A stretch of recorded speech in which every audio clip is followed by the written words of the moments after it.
Radelingo rebruda basusta balianda le kere de burra mosinta. Lero brada balungi bruzita bura brada basunsta. Marado kere brede besunta. Le cru da mama susta. Nous te sommes reconnaissants, Seigneur, pour ce moment. Nous te disons merci parce que ce n'est pas... c'est pour nous ce matin, c'est un privilège de nous tenir devant toi, devant ce peuple nombreux à t'écouter, Seigneur. Nous ne prenons jamais pour acquis. Nous ne disons jamais que nous sommes quelque chose, nous connaissons quelque chose et nous avons quelque chose. Nous n'avions rien reçu que nous n'avions rien que nous n'avons reçu de toi, Seigneur. Merci. Merci pour le privilège. Merci pour l'opportunité. Merci pour la grâce.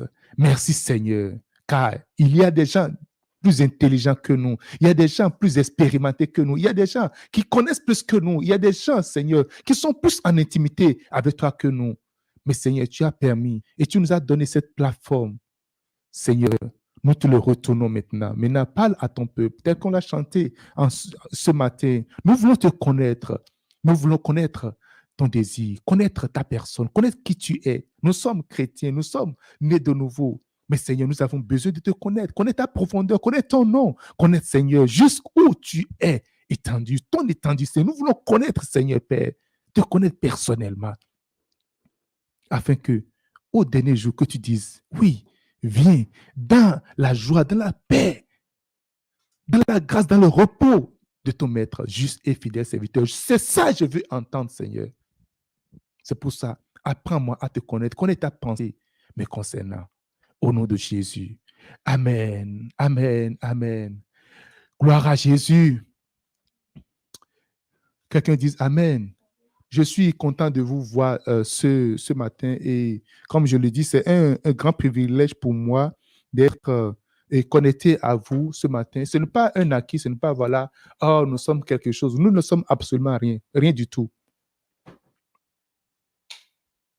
C'était un grand choc pour nous la nuit d'entendre parler de cet homme de Dieu au Nigeria, de la synagogue church ou de toutes les nations. Tout le monde afflue de tous les pas pour venir. Aujourd'hui, la synagogue church est fermée. C'est fini. Parce que cet homme de Dieu est mort. Il était venu à l'église, il a juste fini de parler aux gens, il est rentré et puis il est mort. Pourquoi est-ce qu'on va penser qu'on est quelque chose? Nous ne sommes absolument rien. Quand la sonne cloche, bang, ou quand l'heure sonne, il n'y a personne qui peut résister. Quand Dieu dit, retourne. Maintenant, il faut que tu rendes compte. C'est pour cela, chaque jour ou chaque occasion que Dieu me donne, je dis, je ferai de mon mieux, je ferai le maximum que Dieu, l'occasion que Dieu m'a donnée aujourd'hui. Aujourd'hui, je vis encore, nous vivons encore, et c'est le moment maintenant de donner, de faire de notre mieux pour le Seigneur, car nous ne savons ni l'heure ni le jour. Le Seigneur va venir très bientôt, ou encore, c'est nous qui allons partir très bientôt. Un jour qui s'ajoute à ton jour, ça fait un jour de moins de ton existence sur cette terre, frère. Pense-y. Je dis, pense-y. Nous sommes en train de voir, depuis le dimanche passé, sur une série sur la bénédiction. Quelqu'un dit la bénédiction. Quelqu'un dit la bénédiction. Si je peux voir vos visages, ça va être vraiment bien pour ceux qui sont connectés sur le Meet. Alléluia. Nous avions compris, dimanche passé, j'étais dans l'introduction, nous avions compris que la chose derrière laquelle nous allons courir, ce n'est pas la richesse. Ce n'est pas la possession de l'argent, de l'or, ce n'est pas la possession courir pour cela. On a vu qu'il faut travailler. Et je vais vous rappeler des questions que nous nous sommes posées. Hein?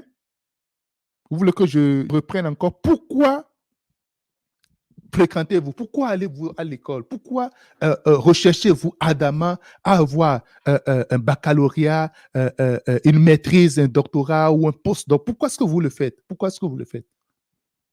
Pourquoi est-ce que vous travaillez? Pourquoi est-ce que vous levez très tôt? Pourquoi est-ce que vous êtes sous pression? Pourquoi est-ce que vous le faites? Pourquoi est-ce que vous accumulez 2, 3, 4 boulots à la fois? Pour quel objectif vous vous battez? Quand vous battez, c'est votre bataille. Vous vous battez. Ah, c'est très important pour vous de faire partie d'un groupe, pour vous battre. Pourquoi est-ce que vous le faites? Il y a quelques années, je me suis mise dans une cause pour me battre pour un objectif à un moment donné. Le Seigneur m'a dit, mais Ampère, regarde, pourquoi est-ce que tu es en train de le faire? Parce qu'il m'a montré le cœur de ceux qui sont les fondateurs, ceux qui ont créé ce truc. Il m'a montré quel est leur objectif à eux. Et moi, je suis embarqué dedans. Des fois, nous embarquons dans les choses. On dit, non, c'est pour la bonne cause. Mais va voir ceux qui ont fondé. Ils ont un objectif derrière ce qu'ils ont fondé. Et toi, tu te bats, tu te dis, oh, mais c'est ça et tout ça là. Et toi, sans objectif, parce que si tu n'as pas d'objectif, il y a des objectifs qui te seront donnés. Est-ce que ça a de la peine? Pourquoi est-ce que vous construisez? Pourquoi voyagez-vous? Pourquoi vous immigrez? Alléluia. Pourquoi vous vous sacrifiez pour des choses? Pourquoi est-ce que vous le faites? Pourquoi travaillez-vous jour et nuit? Pourquoi vous battez-vous? Pourquoi souffrez-vous? Vous êtes en train de souffrir pour quelque chose. Pourquoi vous êtes en train de le faire? Nous avons vu qu'il y a ce qu'on a des bons combats, il y a des mauvais combats. Et la plupart des temps, on passe toute notre vie à combattre le mauvais combat, à combattre des choses que nous ne sommes pas censés battre. À travailler, accumuler. Pharaon est là, il dit, plus de briques. Tu ne verrez jamais dans une institution qui se respecte ou dans une organisation, on dit, oh, vraiment, vous avez vraiment bien travaillé cette année, on va diminuer un peu la charge du travail. Non. Si vous travaillez bien, c'est qu'il faut encore augmenter. Ça a été tout comme ça. Rentre dans une croix, mets-toi, dis, oh, je dois faire tout possible, fais tout ton possible, et tu verras que l'année prochaine, les objectifs seront encore revus à la hausse, parce que Pharaon veut encore de briques. Mort. Est-ce que ça vaut la peine? Pourquoi est-ce que tu le fais? Des gens ont pour l'objectif de devenir riches. Moi, je veux être riche. Est-ce que c'est un combat, le combat de la vie? Est-ce que c'est un combat de devenir riche? C'est un bon combat.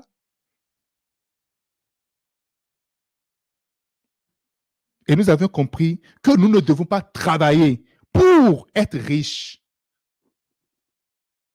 Le but de l'enseignement, le but de la série, ce n'est pas de faire de nous des paresseux, des gens qui vont rester à la maison et tout ça, là, et puis dormir à longueur de journée, mais non. Si c'était le cas, Dieu n'allait pas dire aux paresseux d'aller apprendre auprès de la fourmi. Il dit, paresseux, va vers la fourmi. Dieu est un Dieu qui travaille, qui se bat. Mais je veux que nous orientons nos combats. Je veux que nous travaillions. Parce que le but de Dieu, ce n'est pas de nous rendre riches, mais le but de Dieu, c'est de faire de nous une source de bénédiction. Parce que c'est la bénédiction de l'Éternel qui enrichit et elle ne se fait jamais suivre de chagrin. J'aimerais que nous lisions ce passage-là, d'abord, avant de... Proverbe chapitre 23, verset 4.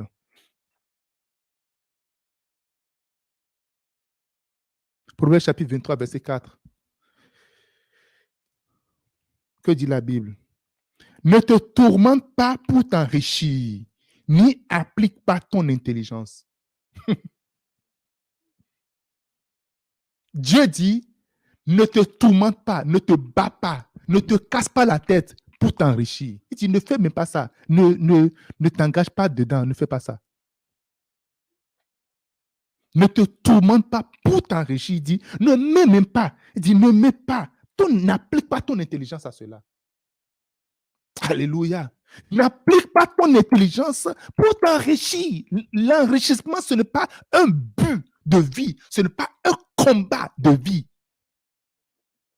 S'enrichir ne doit jamais être ton combat de vie. Et aujourd'hui, je ne vais pas encore tarder. Je vais commencer à aller sur les points. Pourquoi est-ce que nous n'allons pas travailler pour la richesse? Pourquoi est-ce que Dieu nous dit de ne pas travailler pour la richesse? Ne travaillons pas pour la richesse, mes frères et sœurs. Il faut que nous travaillions pour la bénédiction. Quelqu'un dise bénédiction. Dieu veut te bénir. Dieu veut te bénir. Alléluia.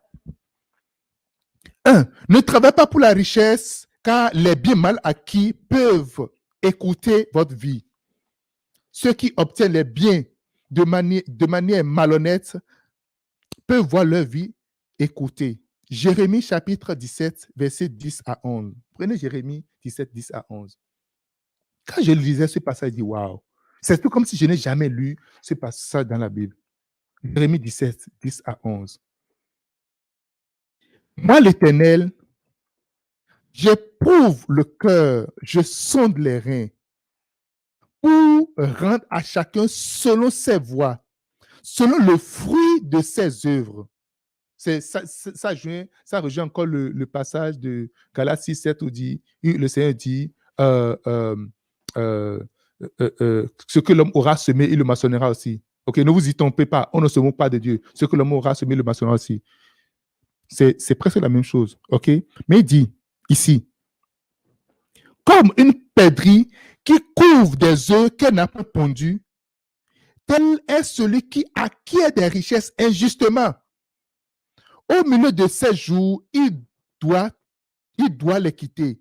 Et la fin n'est qu'un... Et la fin... Et à la fin, pardon, il n'est qu'un insensé. Alléluia. La mode aujourd'hui, c'est que on fasse tout, on use de tous les moyens pour s'enrichir. Vous voyez des gens qui travaillent dans certains pays, tu vois le salaire qu'ils gagnent, mais tu vois leur réalisation, tu dis, mais entre le salaire et la réalisation, l'argent quitte où? Il dit, God bless me. Comment God t'a blessé? Comment il t'a blessé? Il dit, God bless me. Mais là, quelle est la bénédiction où tu te dis, mais c'est comment? C'est comment? Nous avions tous 24 heures. Tu vois le salaire. Et tu vois, dire, non, Dieu m'a béni. Et puis, on ne dit jamais comment Dieu a béni, mais Dieu bénit, et puis c'est bon. Gloire à Dieu, gloire à Dieu. Et toi, tu vois ça, tu stresses, tu te bats, tu fais tout ce que tu ne fais que stresser. Frère, je vais te dire une chose. La Bible dit, le bien mal acquis. Si tu amasses le bien que tu as mal acquis, ça ne profite jamais.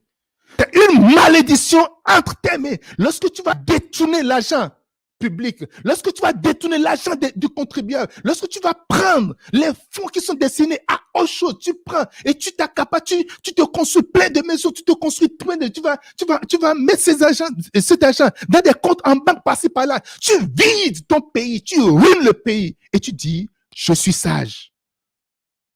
La Bible dit, tel que la perdrix il va couver les œuvres autrui, que c'est la fin de l'insensé. Dis quoi? C'est la fin de l'insensé. Venez voir les hommes riches lorsqu'ils meurent. Tu n'apporteras rien là-bas. Lorsque tu vas au ciel, tu n'apporteras rien. Même quand tu dors, prends quelque chose, mets dans ta main et garde ça solidement. C'est à toi. C'est mon téléphone, garde ça solidement et commence à dormir. Tu penses que ça va tenir dans ta main pendant que tu dors? Tu ne peux pas. Le sommeil simple. Mais pourquoi est-ce qu'on veut s'accaparer des choses qui ne nous appartiennent pas? Il y a des enfants dont les parents sont de gros voleurs, qui détournent et qui envoient les enfants à l'étranger. On dit, oh, mon père ceci, mon père fait cela. Frère, c'est une malédiction. Si tu m'entends et ton père est un voleur au pays, il t'envoie de l'argent, dis à papa, c'est bon, ne m'envoie plus, je vais me battre. Oh, moi, je suis venu ici. Tu vas demander pardon maintenant et tu vas te battre, tu iras vendre au Timothée, tu vas vendre au truc là, tu vas te chercher de l'argent, tu peux faire Uber, tu vas chercher de l'argent et tu vas t'occuper de tes études. Quelqu'un dise Amen. Je ne t'entends pas dire Amen. J'ai entendu des jeunes dont les parents ont coupé la ration depuis le pays. Parce que si les parents sont des voleurs, Dieu t'a sauvé. Dis merci papa parce que tu as arrêté la malédiction qui va peut-être continuer avec moi.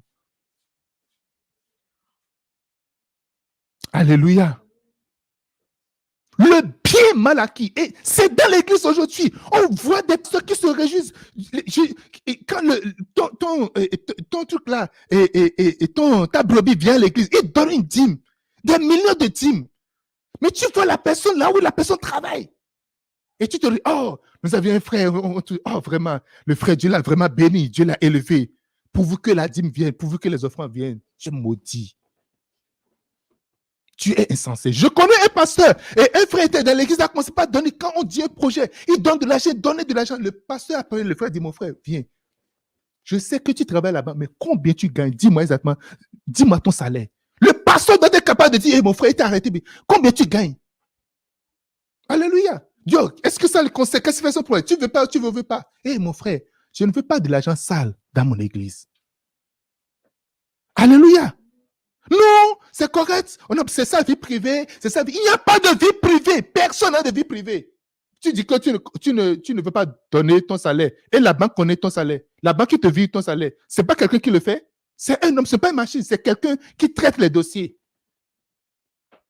Ton employeur connaît ton salaire, non? Ton employeur n'est pas plus que Dieu. Alléluia. Et beaucoup de chrétiens, quand ils voient des gens qui détournent ou des gens qui font des affaires, des affaires de drogue, de la prostitution, qui sont dans les affaires dans toutes sortes d'affaires et qui ils ne prospèrent pas et qui font l'argent, ils font toutes sortes de choses avec de l'argent, on commence à les envier. On commence à les envier. Je suis vraiment surpris d'entendre un pasteur qui a vu un jeune homme d'affaires dans son église qui essaie quand même de voler, de truquer. Il le voit dire, oh vraiment, si j'étais encore jeune, j'allais faire les affaires comme toi. Il envie. Il envie. Moi, je n'ai jamais envié aucun emploi au monde. Jamais, jamais. Alléluia. Quelqu'un dise Amen. Je ne t'entends pas dire Amen. À quoi servira à un homme de gagner le monde entier et de perdre son âme? À quoi te serviras-tu de gagner l'honneur, le respect de tout le monde pendant que tu détournes, pendant que tu n'as pas une bonne conscience et tu perds ta vie entière? Dieu veut nous bénir et faire de nous une source de bénédiction. Je ne t'entends pas. Dis Amen. Ne travaille pas pour amasser des richesses corrompues, des richesses de façon malhonnête. Ne le faites pas. On sait très bien que c'est sale, c'est croche, mais comme ça apporte de l'argent, il faut quand même le faire. On ferme les yeux. J'irai donner ma dîme à l'église. Le projet de l'église, ça fait chose là. Je connais quelqu'un, une dame, qui sortait avec un mari d'autrui. Tu es marié, tu sors avec un mari d'autrui. Et l'église veut construire, tu vas solliciter ce homme-là pour apporter des sables, pour apporter des sables, des gravions, pour solliciter son aide. Et là, tu veux être béni. On apporte même la saleté dans l'église pour souiller l'église. Alléluia.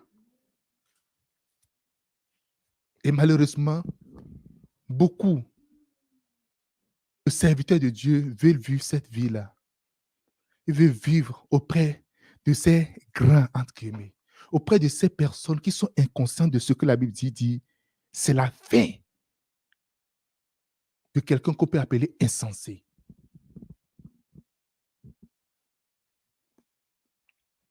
Vous ne pouvez pas imaginer, tu gagnes juste quelques dollars et la bénédiction de Dieu est dessus. Tu ne peux pas imaginer ce que ça peut réaliser dans la vie.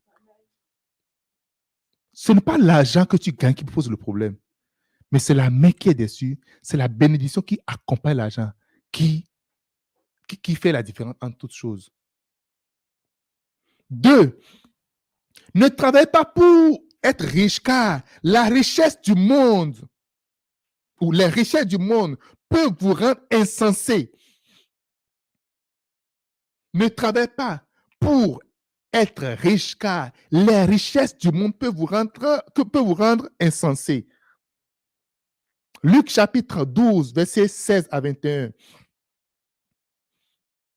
Puis il est dit, c'est Jésus qui parle ici, gardez-vous avec soin de toute avarice, car la vie d'un homme ne dépend pas de ses biens, fut-il dans l'abondance.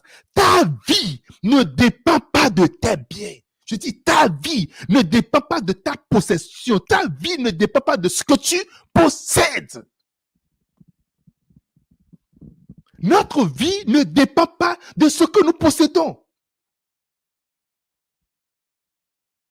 Si quelqu'un à côté de toi regarde la personne et dit, ma vie ne dépend pas de mes biens. Dis à toi-même, ma vie ne dépend pas de mes biens. Tu peux écrire dans ta maison, dans ta chambre, ma vie ne dépend pas de mes biens. Parce qu'on va te dire, il faut que tu aies, il faut que tu accumules, il faut que tu accumules, il faut que tu travailles pour, il faut que tu n'as pas encore ta deuxième voiture, tu n'as pas encore ta quatrième voiture, tu n'as pas encore ta quatrième maison, tu n'as pas encore ça. C'est très bien toutes ces choses-là. Mais ta vie ne dépend pas de cela. Aujourd'hui, quand je voyais quelqu'un au Nigeria en train de filmer, la synagogue church, c'est un domaine. Le gars était devant en train de filmer. Je dis, waouh! La fin de la vie d'un homme. Et tout ça, c'est fini. Tout ça, c'est fini. Jésus continue, il dit, Luc chapitre 12, verset 16 à 21. Il leur dit cette parabole. La terre d'un homme riche avait beaucoup rapporté. Et il raisonnait en lui-même, disant, que ferai-je? Que ferai-je? Car je n'ai pas de place où serrer ma récolte. Voici, dit-il, ce que je ferai. J'abattrai mes greniers. J'en battrai de plus grands. J'y amasserai toute ma récolte et tous mes biens. Je dirai à mon âme, repose-toi à peace. Frère, c'est Dieu seul qui peut donner du repos à quelqu'un. Ton âme, ce n'est que Dieu seul qui peut lui donner du repos. Je prépare ma retraite. Je prépare mon avenir. Je prépare ma fin pour dire mon âme, repose-toi. Frère, lorsque tu comprends cela, tu vas travailler intelligemment, tu vas travailler autrement. Écoutez maintenant. Mon âme, tu as beaucoup de biens en réserve pour plusieurs années, peut-être jusqu'à la fin de mes jours. Repose-toi. Qui donne du repos à l'âme? Qui donne de tranquillité à l'esprit de l'homme? Si ce n'est pas celui qui est en haut. Qui peut te donner de tranquillité? Qui peut te donner de paix? Qui peut te dire, repose-toi? Si ce n'est pas celui qui est en haut, s'il enlève ta main de ta vie, est-ce que tu peux te reposer? Regardez cet homme-là, ce qu'il dit. Il dit, repose-toi. Tu manges bien, mange, bois et réjouis-toi. Mais Dieu le dit, insensé, cette nuit même, ton âme te sera réclamée. Alléluia. Ton âme te sera redemandée. Et ce que tu as préparé, pour qui cela sera-t-il? Il en est ainsi de celui qui amasse des trésors pour lui-même et qui n'est pas riche pour Dieu. Alléluia. Beaucoup de gens amassent des trésors pour eux-mêmes et ne sont pas riches pour Dieu. Riches dans le monde, pauvres pour Dieu. Tous ceux qui amassent pour eux-mêmes et ne sont pas riches pour Dieu sont des insensés. L'homme a dit, mon âme, tu as de la bouffe, mange seulement. Bois et repose-toi. Repose-toi, car il y a plein de nourriture pour toi. Quelles sont tes économies? Alléluia. Tu as économisé. Si Dieu te dit aujourd'hui, mon fils, prends toutes tes économies, va donner ça aux pauvres. Est-ce que tu serais capable de le faire? Prends tout ce que tu as réservé, le travail de ta vie, prends-le. Va donner à l'église. Est-ce que tu serais capable de le faire? J'ai entendu l'histoire d'une dame qui a amassé beaucoup de richesses. Elle a plein de choses dans sa maison. Elle a des choses. C'est une dame vraiment très chic, des choses coquettes, des choses luxueuses dans sa maison. Une belle voiture, une belle maison. Elle a des paires de chaussures, des chemises, des placards remplis. Parce qu'elle achète des choses de luxe. Et un jour, Dieu lui a dit, madame, alléluia, prends tout ce que tu as, invite des gens dans ta maison. Et quand ils viennent, dites-leur de choisir tout ce qu'ils ont tout ce qu'ils voient et qui ça les plaît, de les prendre. Et la dame, elle a choisi des choses, elle a pris des choses, elle a été donnée aux gens. Dieu a dit, non, non, c'est pas ce qu'il a dit. Ouvre ta porte, fais porte ouverte. Tu dis aux gens, venez à la maison, regardez tout ce que vous voulez, prenez. Elle a appelé les gens, qui venaient à la maison, elle-même, elle est restée sur la, dit, voilà, la cuisine, le salon, les chambres à coucher, les placards, regardez tout, le garage, tout ce que vous voulez, tout ce qui vous plaît et que vous voulez, prenez-les. Tout le travail de cette femme-là, elle a travaillé, elle a amassé, elle a amassé, elle a amassé, elle a accumulé. C'est plein. Les gens sont rentrés dans la chambre. Des femmes, des hommes, les gens sont rentrés. Ils ont commencé par prendre. Elle a dit, il y a une dame là, elle est rentrée dans son placard, elle a ramassé tout ça. Ouais. Elle ramassait seulement. Elle ramassait. Quand elle s'habillait là, je pense que cette dame là, son habit, ça lui plaisait. Elle avait tellement envie. La dame regardait les gens ramasser frigo, ramasser table, canapé, ramasser tout. Elle a commencé à prier dans son cœur, Seigneur, qui ne touche pas la voiture. Au moins pour que j'aille au boulot. Si ça rentre dans la tête de quelqu'un, il va dire, oh non, moi, c'est la voiture, je veux. Alléluia. Ils ont tout ramassé, ils ont vidé la maison. Elle a de l'argent. Mais juste après cela, elle a réfléchi, elle a dit, chaque fois quand elle veut aller acheter quelque chose, elle se dit, est-ce que cette chose-là est indispensable pour moi? Est-ce que cette chose est-elle indispensable? Nous devons apprendre à réfléchir de cette manière. Vous savez, quand tu attends une histoire, que cela te parle, il ne faut pas attendre de vivre la même chose. Parce que tu peux vivre la chose d'une manière ou d'une autre. Dieu peut ne pas dire aux gens, parce que tu vas dire, oh non, moi, Dieu ne m'a pas dit ça, il ne m'a pas dit ça. Donc, c'est correct, je suis tranquille. Dieu peut ne pas te dire, mais beaucoup de choses, des situations peuvent te le dire. La dame réfléchit. Elle a compris la leçon que l'homme, les biens d'un homme, ce n'est pas. Dit, nous ne vivons pas, nous ne dépendons pas de nos biens, de ce que nous possédons.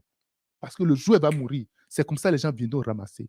Les choses pour lesquelles tu as travaillé, tu dis, ah, ce canapé, c'est mon premier salaire que j'ai pris. Je suis attaché à ça. Quel premier salaire? Quelqu'un viendra prendre ça.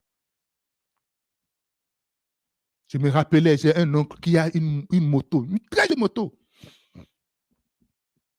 Et il entretient bien la moto. Le jour où mon oncle est mort, tu viens voir les gens prendre la moto. Je regarde, la moto de mon oncle là, quand il veut démarrer la moto avec délicatesse, il est dedans, il est sur la moto, tranquille. Tu vois, il prend la moto, les champs, c'est fini. 2 jours après, la moto, c'est fini. L'homme m'a dit, mon âme, repose-toi. Repose-toi. Frère, apprenons à être riches pour Dieu. Apprenons à être riches pour Dieu. Seigneur, comment être riche pour toi?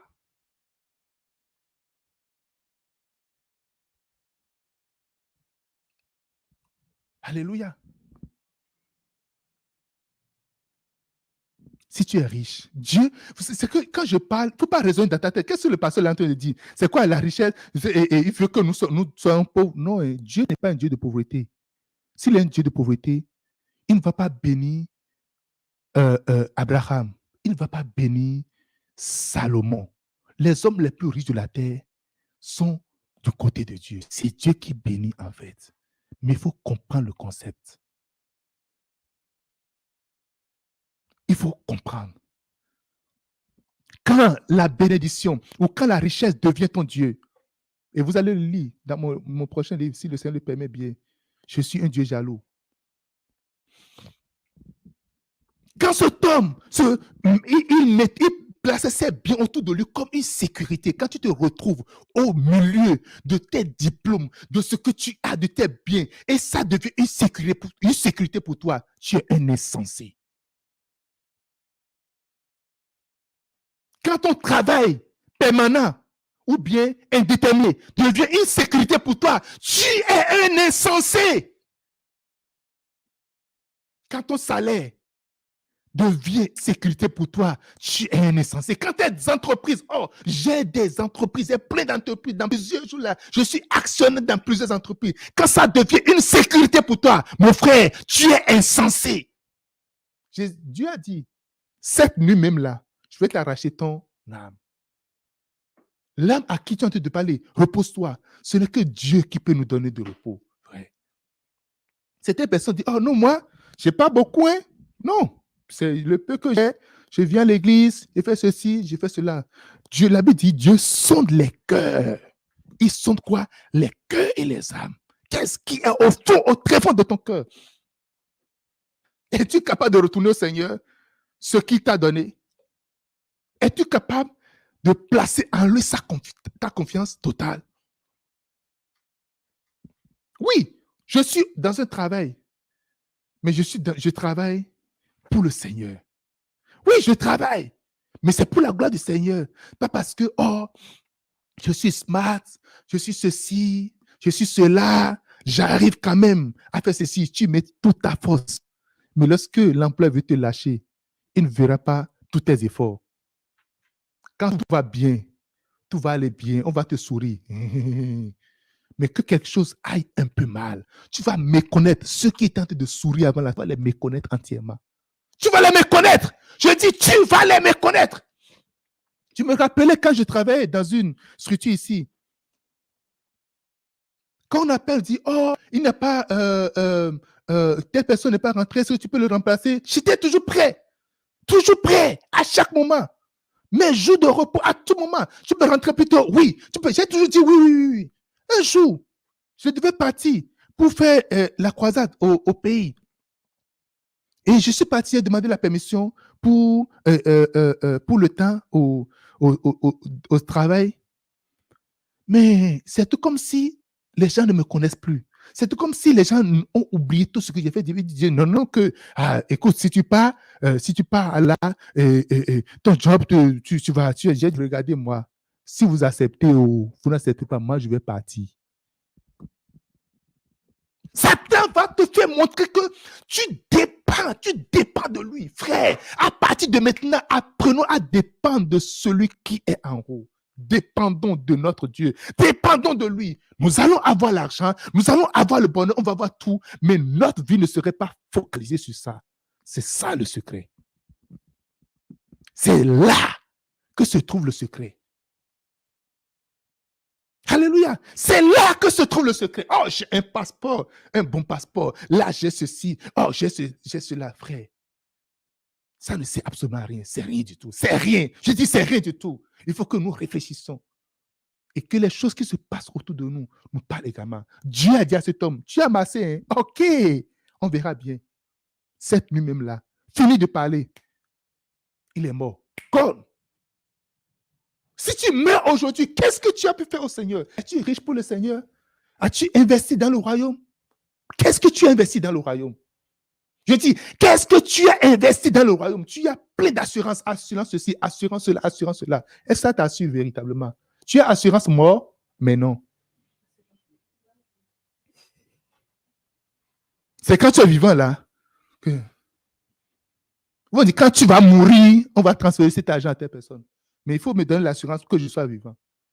On dit assurance vie. Non, moi, on dit assurance mort. Ils savent très bien ne pas mettre le mot-clé. Ils connaissent le mot-clé. Si on dit vie, si tu vis là, tu ne vas pas toucher à cela. C'est ça, ils te disent. Ils vont appeler ça assurance mort. Pour te tromper, on dit assurance vie. Tu dis, oh oui, assurance vie. Parce que tout le monde a peur de la mort. On dit, hey, la mort. Alléluia. Pour qui travailles-tu? Pourquoi travailles-tu? 3.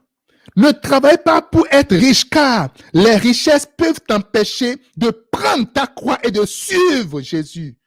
les richesses peuvent t'empêcher d'entrer dans le royaume de Dieu.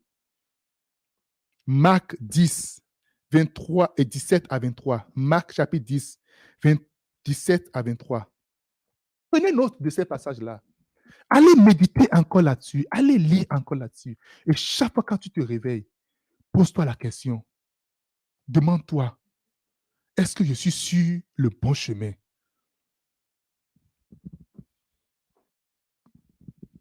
Comme Jésus se mettait en chemin, un homme accourut et se jeta à genoux devant lui. Bon maître, lui demande-t-il, que dois-je faire pour hériter la vie éternelle? Jésus lui répondit, pourquoi m'appelles-tu bon? Il n'y a de bon que Dieu seul. Tu connais les commandements. Tu ne commettras point d'adultère. Tu ne tueras point. Tu ne déroberas point. Marc chapitre 10, 17 à 23. Tu ne diras point de faux témoignages. Tu ne feras tort à personne. Honore ton père et ta mère. Quand Jésus citait ces choses-là, il souriait dans son... Il a son checklist. Hein, OK? Quand il fait check, oh, j'ai fait ça déjà. J'ai fait ça déjà. J'ai fait ça déjà. Je le fais. Il le disait dans ce cas, il faisait, vous savez, quand tu le fais traduire et checklist, et tu fais comme ça. Ça là, c'est fait. Ça là, c'est fait. Quand Jésus a fini, oh non, ton père et ta mère. Il dit, maître, dans le fond, j'ai observé toutes ces choses dès ma jeunesse. Je fais déjà tout ça, je le fais. Jésus, je le fais. Je prie, je jeûne, je médite la parole, je garde bien je n'ai jamais, je suis jamais sorti du cadre familial. Je vais à l'église, je fais tout. Je fais mon père, oh, j'honore mon père. Vraiment, j'honore ma mère. Écoutez maintenant.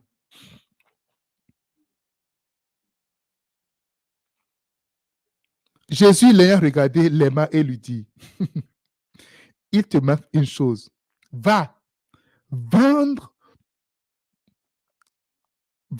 tout ce que tu as, donne-le aux pauvres et tu auras un trésor dans le ciel.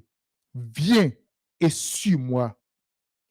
Affligé de cette parole, cet homme s'en alla tout triste, car il avait de grands biens. Jésus regardant autour de lui et dit à ses disciples, qu'il sera difficile à ceux qui ont des richesses d'entrer dans le royaume des cieux. Alléluia. Jésus lui a dit, va vendre tout. Ne laisse, va vendre tout tes biens. Il ne faut pas venir semer dans mon église. Je pense que si Jésus disait au gars, viens semer dans mon église, ça lui serait facile. Parce qu'il sait que s'il suit maintenant, Jésus dit maintenant, et suis-moi. Et suit Jésus, il est accompagné de ces biens-là pour lesquels il sait que bon, au moins c'est là. Mais il dit, va vendre ça aux pauvres. Des gens qui ne sont pas capables de te retourner cela. Va vendre ça maintenant, viens et suis-moi. La Bible dit, son cœur, il était affligé en lui. Son cœur, c'est que il est retourné triste parce qu'il se dit, il est venu, maître, dis-moi que je suis prêt pour être dans le royaume des cieux. Je suis prêt, je suis bien candidat. Si je mets maintenant là, j'irai au ciel. Il te manque quelque chose. Il y a un processus. Il te manque quelque chose. Nous ne pouvons pas imaginer combien de fois nous sommes rapidement attachés à cette chose de la vie. Toutes les choses auxquelles tu t'attaches au détriment de Dieu deviennent un Dieu, un idole pour toi. Cet homme était riche. La Bible dit qu'il avait beaucoup de richesses. Beaucoup de richesses. Il y a des gens, quand ils n'ont rien, ils sont choses. Mais que Dieu commence par les bénir, c'est fini. Ils sont à l'église 10 000 fois par jour. Et quand Dieu commence par leur donner juste quelque chose seulement, c'est fini. Tu ne le verras plus. Le frère qui donne toujours des offrandes. Non, non, non, non, maintenant là. Il est toujours bien dans ses dîmes. Mais maintenant, non. Il y a un homme dans l'église du Bishop Dag qui, à un moment donné, Dieu l'a béni. Il a commencé par travailler dans une institution internationale. Et l'homme ne paie pas sa dîme. Et Bishop l'a appelé pour dire, mais mon frère, c'est comment? Il faut que tu soutiennes l'œuvre de Dieu. On a plein de constructions, on a te battre. Il faut soutenir, il faut payer ta dîme. Il a dit, mais tu sais ce que je gagne? Je gagne des dollars. Tu sais, c'est que pour lui dire, mais il ne peut pas imaginer que moi, je vais prendre 10% de ce. Si je sors 10% de ce que je gagne, c'est que c'est inimaginable. Je ne peux pas. I can't do that. Je ne peux pas le faire. Il dit, est-ce que tu as une idée de ce que je gagne? Prendre 10%, venir à l'église? Mais non. Mais non. Mais non. Ah, mais j'ai dit, oh, c'est bon. C'est moi, je travaille. Je gagne beaucoup. Il l'a montré, il dit, je gagne des dollars. Je gagne des dollars. Des dollars américains, des dollars US.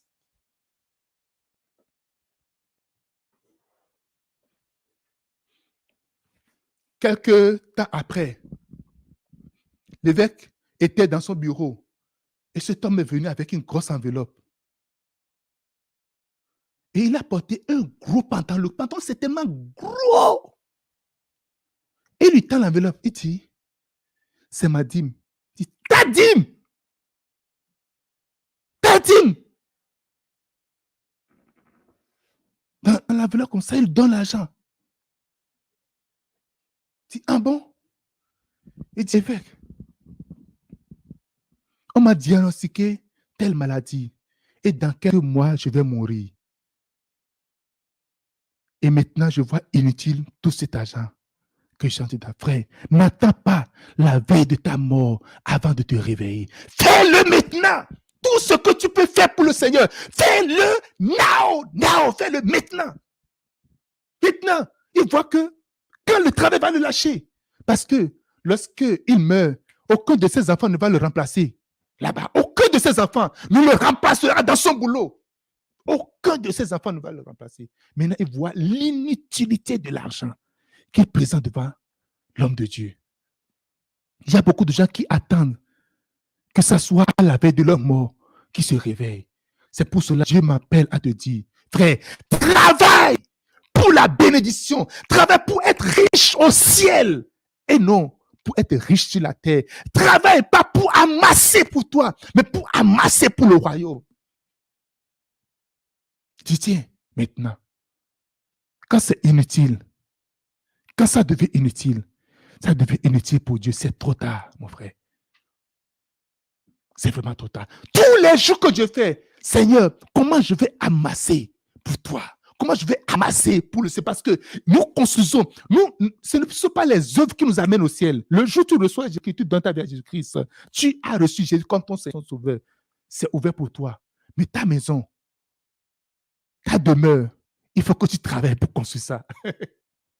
Il faut que tu travailles. Il faut que tu bâtis. Tu n'es pas riche pour le Seigneur. Va donner tout ça aux pauvres. Il dit quoi? Donne-les aux pauvres. Car, alléluia, il dit donne-les aux pauvres. Puis sur moi. Il dit tu auras un trésor dans le ciel. Vous voyez, quand tu le fais, pour avoir le trésor dans le ciel là, tu ne peux pas avoir ça, garder les trésors sur la terre. Je suis vraiment écœuré de voir des pasteurs. Tout ce qu'on prêche, c'est la richesse, c'est l'argent, l'évangile de la prospérité. Je suis vraiment écœuré quand Jésus dit, il sera très difficile aux riches d'aller au ciel. Mais on veut rendre la vie difficile à nos brebis. On veut qu'on ait des brebis au cœur d'eux qui n'aillent au ciel. On court. On court dans tous les sens. Alléluia. Des gens vont s'endetter juste pour se faire voir, pour montrer qu'ils sont riches. Jésus lui a dit, va vendre tous tes biens, donne-les aux pauvres, n'importe, mais pas ça dans mon église. Maintenant, suis-moi. Beaucoup de gens ont de difficultés à servir, à suivre le Seigneur à cause de leur bien, à cause de leur position. Oh non, si je vais à l'église, qu'est-ce que les gens vont dire? Comme c'est moi, je suis le maire, comme c'est moi, je suis le ceci, je suis le... C'est faux, mon frère. Tu n'as jamais aimé le Seigneur. L'amour de Dieu n'est jamais dans ton cœur par le passé. Jamais, jamais, jamais. Tu as exploité Dieu pour avoir cette position-là. Maintenant, je te vois, oh, si je vais à l'église maintenant, comme je suis le maire de la ville, si je vais à l'église maintenant, les autres vont dire que je suis le maire et que j'appartiens à telle église. Frère, chaque maire là, ils ont leur marabout, non? Est-ce qu'ils n'ont pas leur féticheur? Pourquoi tu ne veux pas avoir ton église? Pourquoi tu ne veux pas avoir ta religion? Pourquoi tu n'es pas libre d'exercer ta foi? Pourquoi tu ne veux pas rendre ça public? Pourquoi tu ne veux pas le rendre public? Pourquoi tu ne veux pas le dire?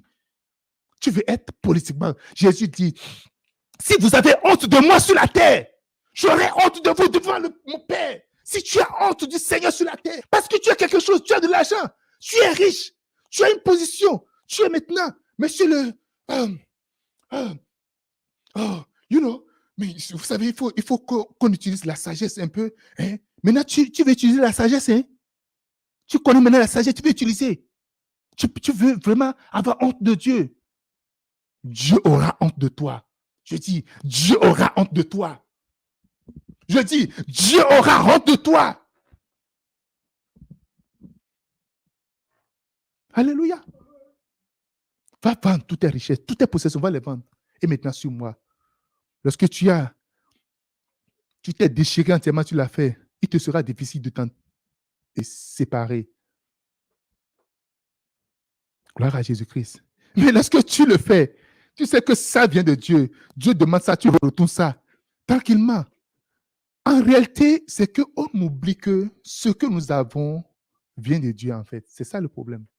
Le gros problème, ce n'est pas parce que, oh non, non. À un moment donné, tu oublies. C'est comme un enfant. Tu lui donnes 2 mangues. Tu lui dis, donne-moi. Il va te dire, non, je ne te donne pas. Mais tu as pris ma main. Et c'est ce que nous faisons. Bébé. Il dit, insensé. 4. Ne travaille pas pour être riche, parce que les richesses sont éphémères et peuvent vous tromper. Marc chapitre 4, verset 19. Les richesses peuvent être éphémères et peuvent vous tromper. Mais en qui les soucis du siècle, la séduction des richesses et l'invasion des autres convoitises étouffent la parole et la rend infructueuse. La séduction des richesses. La séduction des richesses. Tu ne travailles pas pour la bénédiction, tu travailles pour la richesse. Maintenant, tu es séduit. Il y a des gens qui ont perdu tous leurs amis. C'est pas parce que Dieu les a élevés. Oh, je ne suis plus dans ta catégorie. Oh non. Quand on appelle, call l'État. Vous connaissez l'histoire, non? Est-ce que vous connaissez ça? Il y a un monsieur qui n'a pas payé son loyer. Et le propriétaire a tout fait pour le joindre. Quand il voit le numéro, il ne décoche pas. Quand il voit le numéro, il ne décoche pas. Maintenant, le propriétaire a été dans une cabine et a pris un téléphone public pour l'appeler. Comme il ne connaît pas le téléphone, il a décroché. Le propriétaire dit, « Hey, c'est moi, propriétaire. » Il dit, « Allô? Le numéro de votre correspondant MTN est momentanément indisponible. Rappelez plus tard. The MTN number you have. » Alléluia! Il dit, call later. Tu tombes sur le répondeur. Alléluia! Que des gens, Dieu les rend prospères un peu. C'est fini. Répondeur. On n'a plus le temps. On coupe. Je suis en train de faire une recherche. Des gens qui ont gagné à la loterie et comment ils ont fini. Vous serez surpris. Allez, vous pouvez faire cette recherche avec moi. Des gens qui ont gagné 10 millions de dollars. 25 millions de dollars. Comment est-ce que la plupart d'eux ont fini? Il y a certains, après 5 ans, Il y a un gars, on dit qu'il était éboueur. Et après 5 ans, bien combien d'années, il est retourné encore voir son ancien patron pour retourner encore dedans. Le patron a dit jamais, je ne te prends pas.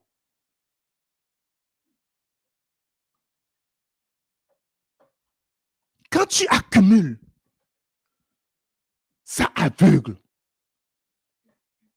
C'est trompeur. Ce sont des choses éphémères qui ne durent pas. La richesse terrestre ne dure pas, mon frère. Tu amasses sur la terre, ça ne dure pas. Mais la richesse céleste, ça dure pour toujours, pour l'éternité. Je dis pour l'éternité. Je dis pour l'éternité. Dieu nous appelle à emmagasiner pour le ciel et non pour la terre. Dieu nous appelle à être riches pour Dieu et non être riches pour la terre.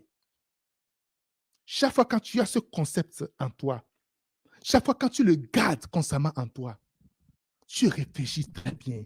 Pourquoi travaille? Pourquoi je travaille? Pourquoi je me lève tôt? Pourquoi je me couche tard? Alléluia. Pourquoi est-ce que je voyage? Et tu vas le mettre au profit de Dieu. Tu vas mettre toute ta vie au profit de Dieu. David était roi. La seule chose qu'il cherchait, c'est quoi? La présence de Dieu. C'est quoi? La présence. Il ne cherchait pas la possession. Il ne cherchait pas, oh, qu'est-ce que je fais maintenant? Contrairement à Saoul, qui a péché contre Dieu. Il a désobéi, il a déshonoré le Seigneur. Lorsque Dieu est venu lui faire des reproches, la seule chose qu'il dit, il dit au prophète, viens avec moi. Viens, mais pour que le peuple, les gens, tu fais les choses pour que les gens, pour que le peuple puisse voir que tu es avec moi. Quand David a péché contre Dieu, il a tourné, le prophète est venu. Il n'a même pas tourné vers le prophète, mais il a tourné vers Dieu. Il dit, oh, donne-moi un cœur pur. Ne m'arrache pas ton esprit. C'est n'a pas dit, ne m'arrache pas le royaume. Il ne s'est pas accroché. Il dit, on s'accroche. Dieu, il ne s'est pas accroché au royaume. Il ne s'est pas accroché à sa richesse. David était riche. Il ne s'est pas accroché à ses femmes. Il ne s'est pas accroché à ses pieds. Il a demandé à Dieu, ne m'arrache pas ton Esprit Saint. Ne me retire pas de ta présence. Il a privilégié la présence de Dieu. Et c'est pour ça que j'ai écrit ce livre-là. Sa présence, son pouvoir. Quand Dieu te donne la richesse, quand Dieu te donne des dons spirituels, qu'est-ce que tu recherches? Il y a des gens, si Dieu les bénit, ils préfèrent garder la bénédiction. Ils cherchent la main de Dieu et non le cœur de Dieu. Ils préfèrent la main de Dieu. Je ne dis pas, je dis ça pour tout le monde. Pasteur, évangéliste, prophète et tout. Il y a des gens, si Dieu leur a donné des spirituels et si Dieu retire ces dons-là, c'est la fin de leur ministère. C'est fini. David, il a dit, c'est pour ça que Dieu dit, David, c'est l'homme selon mon cœur. Il dit, c'est l'homme qui cherche mon cœur. Il dit, ne me retire pas ton Esprit Saint. Il est à la fuite. Il veut le Saint-Esprit. Il veut la présence. Il dit, Seigneur, je veux. Il n'a pas pensé. Il s'est mis à genoux. Il a commencé à pleurer devant Dieu. Saoul a dit à Samuel, non, viens avec moi. Il dit, non, pardon. Je te demande pardon. Vous allez d'abord le dire, pardon. Aucun pardon, c'est zéro. Tant que Samuel est avec Saoul, le peuple va voir que, oh, il est toujours dans la volonté de Dieu. On peut le suivre. Il veut la vie de l'apparence. Mais ça ne dure que pour qu'un temps. La vie d'apparence ne dure pour qu'un moment, qu'un temps. Alléluia. Alléluia. C'est de l'illusion. La richesse de ce monde, c'est éphémère. Et ça peut tromper.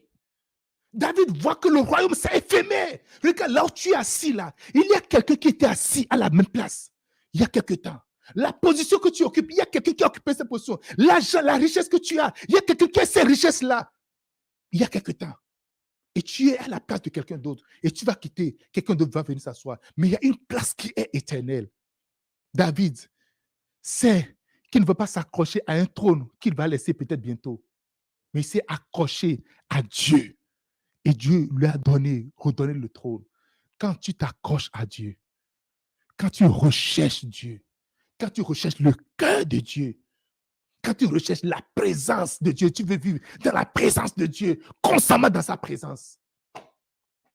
Mon frère, tu vas avoir tout. Dieu a dit, David dit, Dieu s'est souvenu de tout ce que David a fait, sauf son péché. Dieu s'est souvenu de tout, sauf l'erreur qu'il a commise, sauf ce qu'il a fait de mal. Parce que c'est un homme qui veut être riche pour Dieu, qui cherche la présence de Dieu, qui préfère le cœur de Dieu et non la main de Dieu. Chercher la richesse sur la terre, c'est préférer la main de Dieu. Et c'est pour cela, Jésus va dire à cette personne, je ne t'ai jamais connu. Mais c'est toi qui m'as béni. Le travail que j'ai, qui m'a donné ça, j'ai pris tout. Oui. C'est l'argent que j'ai, qui m'a donné ça. Oui. Ce n'est pas ta possession. Oui, je t'ai donné ça. Tu as cherché ma main. Le temps est arrivé que l'Église, que nous ne commençons pas à rechercher véritablement la face de Dieu. Le temps est arrivé que nous cherchons le cœur de Dieu. À quoi servira à un homme de gagner tout le monde, de gagner la notoriété, de gagner le respect, de gagner l'admiration du monde et de perdre son âme? Dieu a élevé des gens, je vous le dis toujours.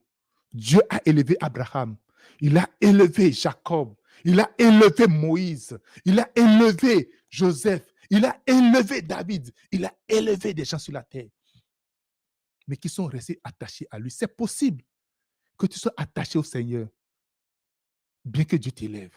C'est possible. Mais quand tu recherches le Seigneur, tu recherches le royaume et sa justice, toutes les autres choses auprès de qui les gens sont de courir, tout, tu auras tout. La paix, la joie, l'amour, la tranquillité, tu vas tout avoir. Tu vas tout avoir. Mes amis, c'est le temps de faire un check-up au fond de nous et de prendre une décision. C'est le temps de revenir au Seigneur. C'est le temps de réfléchir, de dire, pourquoi je suis en train de travailler? Pourquoi je le fais? Pourquoi est-ce que je le fais?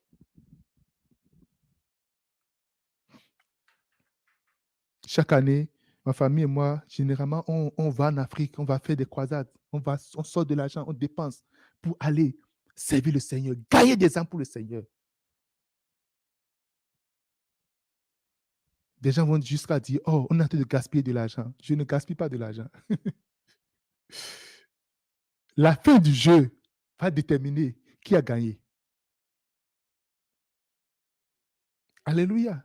La fin du game, là, c'est la fin qu'on va savoir qui est l'acteur, qui est le chef bandit. Parce que dans un film, il y a l'acteur principal, il y a le chef bandit. Et le chef bandit finit par mourir. L'acteur finit par rester. Attachons-nous aux choses qui vont durer éternellement. Attachons-nous au royaume des cieux. Recherchons le royaume des cieux. Et toutes les autres choses vont venir par la suite. Frère, nous allons prier. Avant de prier, si tu m'as suivi jusqu'ici, il dit, pasteur, je veux être béni. Je veux que Dieu me bénisse. Je veux être dans la bénédiction de Dieu. Je veux rechercher le royaume et sa justice. Mais je ne sais pas comment le faire. Tu ne sais pas si tu meurs aujourd'hui, tu iras au ciel ou en enfer. Parce que après la mort, il y a deux endroits. Tibi Joshua est mort, mais il y a deux endroits. Il va partir soit au ciel, soit en enfer. Il ira soit au ciel. Il y a juste deux endroits, deux destinations. Ce n'est pas le titre qui t'amène au ciel. Je suis pasteur, ne m'amène pas au ciel. Je suis évangéliste, ne m'amène pas au ciel. Je suis prophète, ne m'amène pas au ciel. Il y a deux endroits, le ciel ou l'enfer. Et tu vas le déterminer ici, en donnant ta vie à Jésus, en recevant Jésus comme ton Seigneur et ton Sauveur. Si tu veux faire cette prière avec moi, pasteur, je ne suis pas sûr. Si je meurs aujourd'hui, j'irai au ciel ou non. Tu n'as pas la certitude de ton assurance. Tu n'as pas l'assurance, pardon, de ton salut. Tu vas faire cette prière avec moi. Tu vas fermer tes yeux. Et si tu veux te tenir sur tes pieds ou bien lever les mains, dis, Seigneur Jésus, je reconnais que je suis un pécheur. Et tu es mort à cause de mes péchés. Aujourd'hui, je prends l'engagement de te suivre. Je te reçois dans mon cœur comme mon Seigneur et mon Sauveur personnel. Viens dans mon cœur, Jésus. Viens dans mon cœur, Jésus. Je t'appartiens pour toujours, jusqu'à la fin de mes jours. Amen. Amen. Amen. Et si tu as fait cette prière avec moi, je veux que tu regardes le numéro qui apparaît sur ton écran. Et si tu es en train d'écouter cet audio, c'est le +1 819 893 53 80.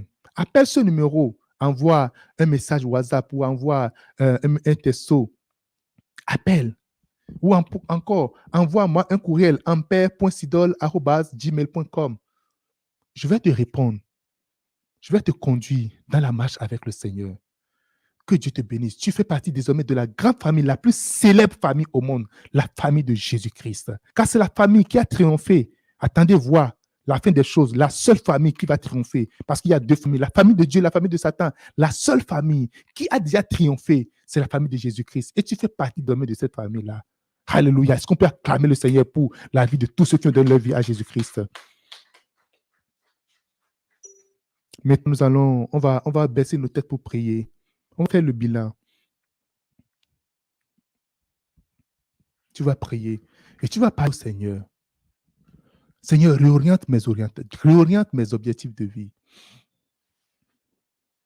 Seigneur, parle-moi en ce moment. Donne-moi d'avoir un cœur attaché à toi. Délivre-moi des choses de ce monde. Tu es un Dieu riche. Cependant, tu as dit, ne travaille pas pour la richesse, mais travaille pour la bénédiction. Car ce n'est que toi seul qui bénis. Et la bénédiction de l'Éternel, c'est ça qui enrichit. Et elle ne se fait jamais suivre de chagrin. C'est pour cela, Seigneur. Enseigne-moi le chemin de la bénédiction. Enseigne-moi, apprends-moi à travailler pour la bénédiction.